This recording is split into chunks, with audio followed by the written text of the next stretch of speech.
The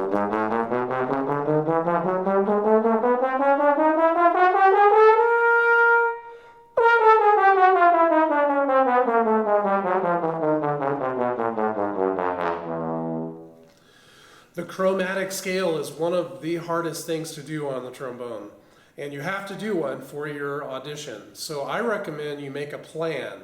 In other words, the recommended range is what I just played for you, from E all the way up to that high B flat. If you can't quite go that far, well then select a range that works for you.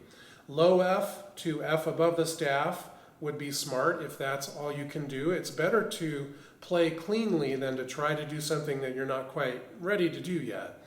So make a decision and make a plan before you get into the room. Don't leave it to chance. I've uploaded scale sheets for you on Trombone Tools that you can download and watch as I play and kind of get to know the scale. Part of your plan should be what I call landmarks. In the scale that I'm using, from E up to the high B flat, I'm using sets of 4. So each fifth note would be a landmark because it lands on the strong part of the measure, on the beat. So the first 4 notes chromatically would just be up through the G, and then the next landmark, the downbeat, is the G sharp.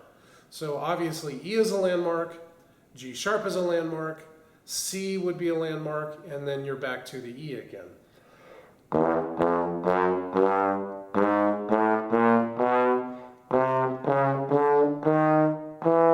So in this case, I've grouped the notes in sets of 4 to help you organize the scale in your head so that when you get up the slide, you won't run out of room.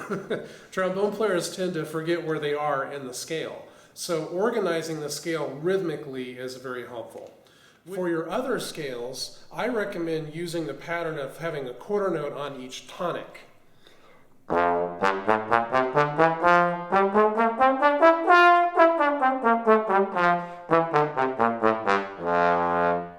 That will allow you to breathe after the quarter note. It gives you a place where you can breathe, and once again it organizes the scale rhythmically in your head so you don't forget where you are in the scale. When you are asked to play your scales, the judge might tell you to tongue them or slur them. So you need to practice all your scales both ways because you don't know which key will be asked in which style. You need to be ready for that. Once again, this comes with the planning and the practicing, so you're really prepared when you enter that room.